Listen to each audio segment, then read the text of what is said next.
our first featured movie this week, and I'm just gonna do I don't know where to start first, but you know what? I'm just gonna start with one of our favorites. By the way, Eric and I, we kind of liked Eric. I remember you and I kind of liked Possessor, but I know that Bruce Purkey absolutely was passionate about Possessor. All three of us love Andrea Riseborough. So once this movie called HereBefore came out, it's in theaters February 11th and VOD on February 15th. We jumped at the chance to actually watch this movie.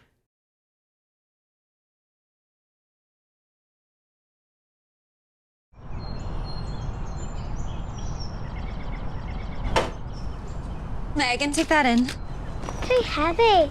New neighbours? They've a wee girl. She's cute. Cuter than me. Is Megan settling in school?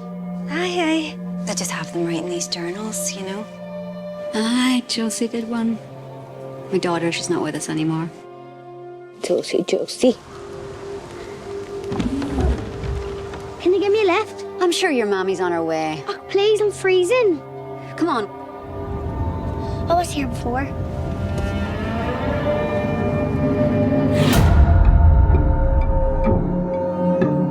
She says she's been to the graveyard. Well, she's never been here.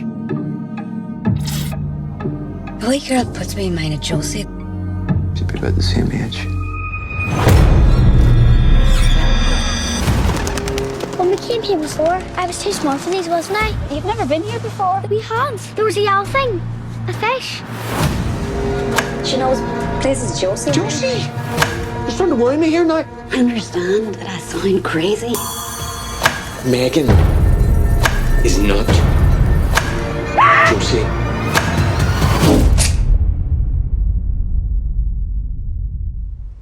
How do you know? Just leave us alone, please. I don't know what's the problem. You? It's my yard. Do you want to come to the car for 1 wee second? I'm supposed to be in school. Don't tell your mommy.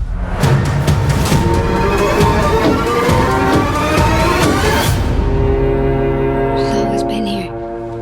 She'll help us through this.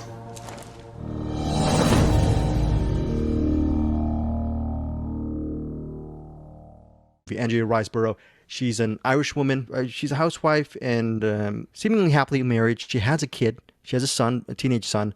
Unfortunately, they've lost a daughter a long time ago via a car crash. And when a new couple and their respective daughter move in next door, it's not really next door. They all live in this one big house, and it's like a subdivision right there. So there's like they kind of share the same property. But once that new couple moves in with the daughter, Andrea Riseborough's character starts believing that daughter might be, that little girl might be the reincarnation of her daughter. So this is maybe a supernatural thriller. Maybe it might have elements of horror. Who knows? It's very oblique and a slow burn. It's directed by, I believe, I just interviewed her.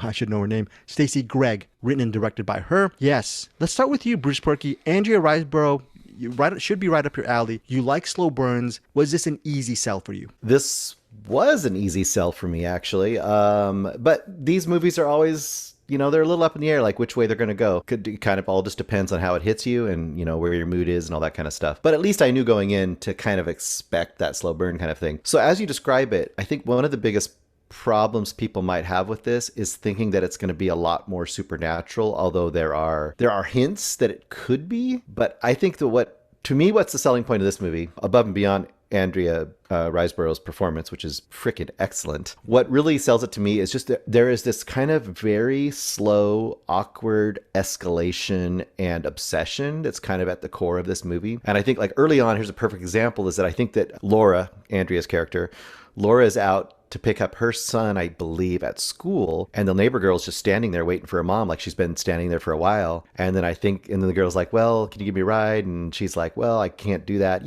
Like a parent would be. You're not going to pick up another parent's kid. And then she finally convinced to do it. And it's kind of uncomfortable right there. And then as they're riding home, they ride past the cemetery and the little girl says something to the effect of, oh, I remember that place or whatever. And she's like, what? And slowly there's these little things get dropped that the kid shouldn't know about her kid. And she being Laura, starts to insinuate herself into kind of this motherly relationship with this girl.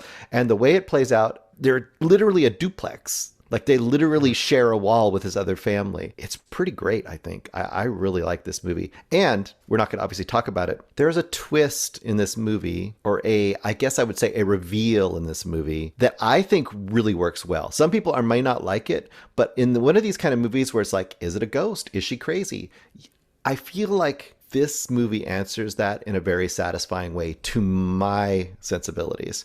And also, last thing I would say is the soundtrack is amazing. The score is really good and really evocative in this movie. And the whole movie just feels like damp and rainy and cold. It's good. I like this movie a lot. This is the directing debut of Stacey Gregg, who's had a career in the theater. Bruce, are you surprised this is her debut? Because I feel that this is a self-assured filmmaker. Yes, I felt the same way. I felt this was very strong, and it seemed like, you know how you see, like, I mean, this isn't like Hereditary, it's different.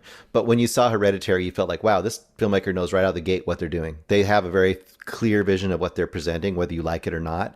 This movie kind of feels like that to me too. This person knows exactly what she wants to put on the screen and how she wants to put it there, and you can like it or not, but there's no doubt about it. Well, speaking of there's no doubt about it, I had no doubt that Bruce Purkey would at least like this movie, like HereBefore.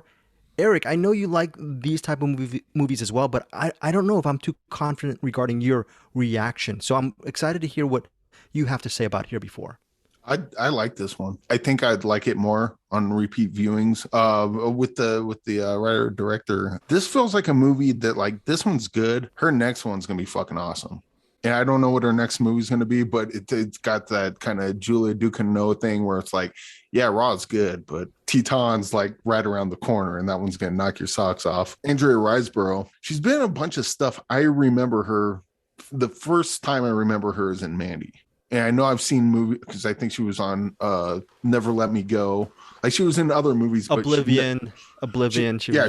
She never really stood out. It wasn't until Mandy that it's like, oh, that's her. And then she was in The Possessor, and it's like, oh, it's the chick from Mandy. And then this, but like with the Possessor and Mandy, I don't want to say she didn't have a character, because she definitely stood out, but her characters in both seem more what's the word, esoteric, or just they weren't really fully developed. She's not really a character. She's like more a color on the palette. Yeah, a presence. Yeah. Maybe. In this, I got like a really charming character out of her. I'm with her. I feel like I'm watching an actual person, where and this is not diminishing her in Possessor or Mandy, because those movies are that was a stylistic choice to have her characters like that. This one's trying to get more into her, and I feel like she had a lot more to chew on, and I think she fucking nailed it, really. And I need to go back and watch her other movies and see why I didn't recognize her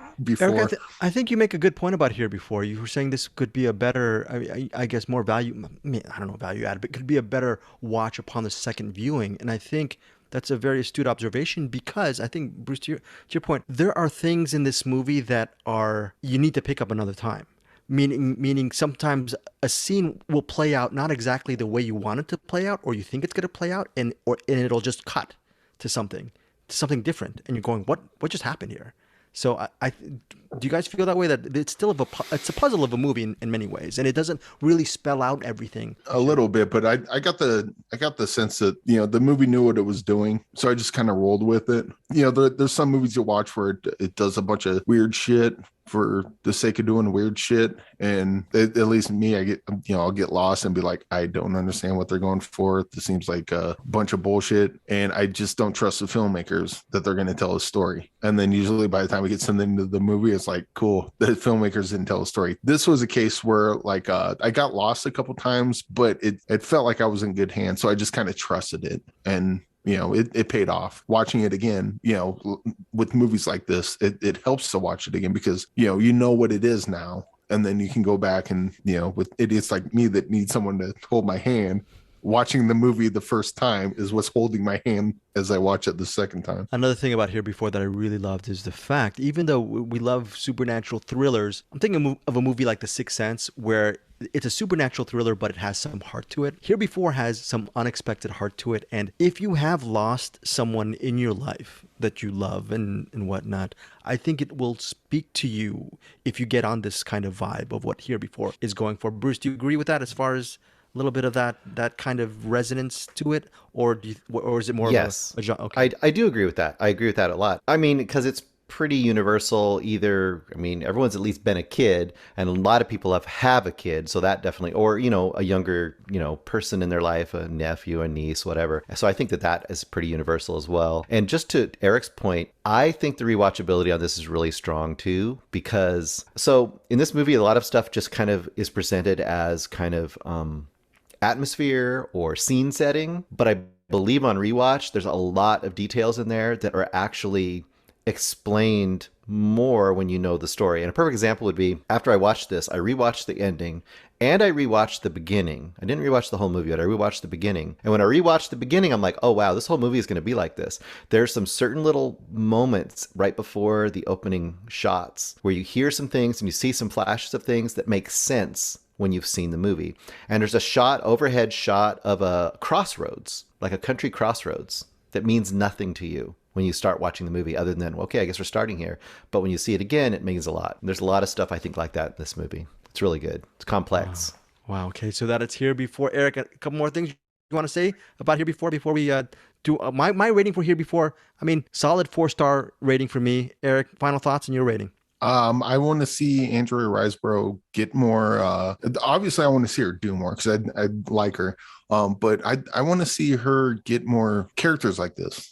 Really get to chew on something, because she had a lot to do with it. She had a lot to do in this, and yeah, I'd like to see, and just writing in general, like having characters with this much depth to them, and little eccentricities. That's not the right word, but just a bunch of little tiny cool things that they can do, and not just like hollow ticks. Like, I'm a podcaster, tick tick. I'm talking tick tick tick. This is a surface area that makes up for lack of depth. Tick tick tick. Sounds like Eric's adding me to his movie or something. Your screenplay. I was talking about like a Jared Leto character. Tick tick tick. But but yeah, I really liked her in this. I love how her character was written, and more importantly, how it was performed. And this was a really good movie. I would probably give this a 4 stars. Okay, 4 stars for you, Eric Holmes. 4 for me and Bruce. You got the final 4.5. 4.5 stars for Bruce Purkey. Okay, Here Before, again in theaters, February 11th, directed, penned by Stacey Gregg. Very interesting filmmaker. I really can't wait to see more of her. Going back to Eric was saying, Eric's prediction that her next one should be even a bigger banger, I'm gonna have to agree. I mean, it should be really good. And actually, also, I almost want to give this 3 stars, because I know her next one's gonna be 5 stars, and it'll make the 5-star that much sweeter. But I'll still give it 4. Very, very good, Eric Holmes. Staying with the 4, and again, for most people, for a lot of people who, if you can't see it on theaters February 11th, it'll be on VOD on February 15th.